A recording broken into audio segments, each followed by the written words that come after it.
everyone, welcome back to my channel.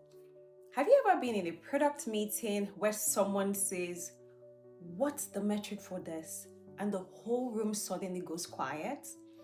Then you want to sit tight and listen and watch this video carefully. Now, if you haven't also subscribed to my channel yet, then this is the best time to do so. Today, we're going to be breaking down the 5 most important metrics every product manager should understand in a practical, relatable way so you can make decisions with confidence and not just vibes. Quick note. Now, I'm not saying that these are the only metrics that actually matter, but if you understand these 5 very deeply, you can walk into almost any product role, be it in e-commerce, fintech, mobility, SaaS, and speak the language of impact. Now, metric 1, activation. The question here is, did they reach value? Activation is the moment a user goes from "I signed up" to "oh, I get it." It's actually the first meaningful success in your product. An example is in e-commerce, users complete the first purchase. In mobility, it could be a user successfully books and completes the first ride. Now, why should PMs care? If activation is weak, you can pour money into marketing and still lose because the users bounce before they even feel the value. How to use it practically? 1. Define one clear activation event. Track the percentage of new users who hit it within a time window like 24 hours or 7 days. Then identify drop-off steps in the funnel and fix the biggest friction first. Now, if you can teach your team to agree on a single activation definition, you're reducing 50% of "we're growing but we are not winning" confusion. Okay? 2. Retention. Here you're asking the question, did they come back? Retention actually answers a brutal question, which is your product worth returning to? And a lot of products look great on day 1 and sometimes die on day 7.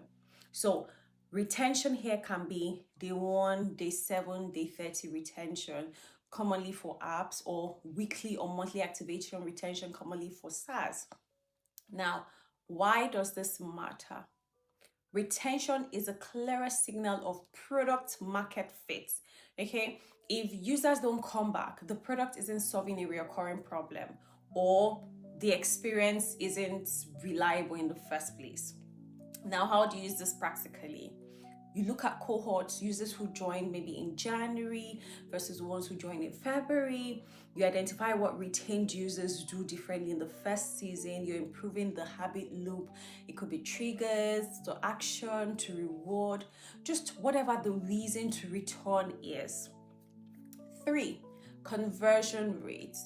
Here you're asking, did they take the next step? Conversion rates is actually the percentage of users who move from one key step to the next step. This is where, as a PM, you stop guessing and start improving real outcomes. Examples would be landing page to sign up, sign-ups to checkout to successful payment, and tryout to paid plans. Now, why does this matter? Conversion actually shows where value leaks. And most products don't have a great problem, really. They actually have a leak problem. How do you use this practically? You can map the funnel, find the biggest drop-off points, just fix that one point before you even add new features. I'll say this as a simple product manager rule. Don't widen the top of the funnel until you patch the leaks in the middle. 4, customer acquisition cost, which I also say is called CAC. Here you're asking the question, what did it cost to get users? CAC is how much money you spend to acquire one customer. And even if you're not in marketing, CAC matters because it shapes what growth is sustainable. And so if it costs you about $20 to acquire a customer and you make $5 per month from them, you need retention and lifetime value strong enough to justify that spend. How do you apply this? practically. Know your primary acquisition channels. Understand how product decisions affect CAC. It could be referrals, referral loops that could actually reduce CAC. Then you compare CAC with retention so you don't celebrate growth that's actually expensive. 5, lifetime value, which I also would call, or also known as LTV. Here you're asking the question, how much value does one customer bring?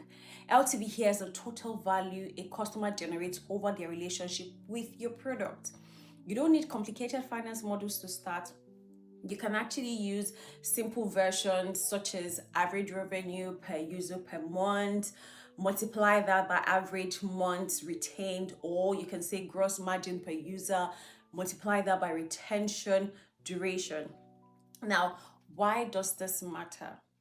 LTV tells you how much you can afford to spend on growth, support, and product improvement. And it actually keeps teams honest. So because the products can look busy and sometimes lots of orders, lots of rides, while the unique economics are actually broken. Now, how do you apply this practically?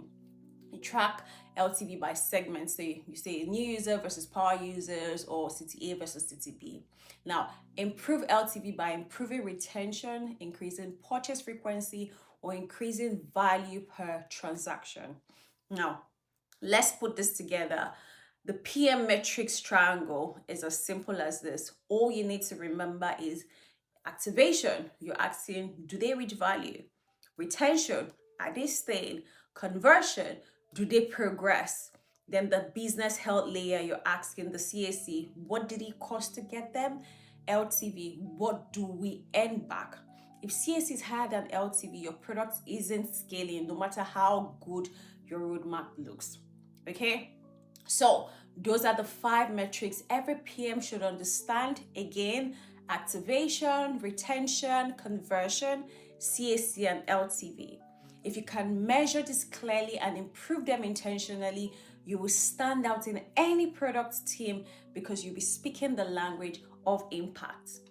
Thank you for watching, and I'll see you in my next video.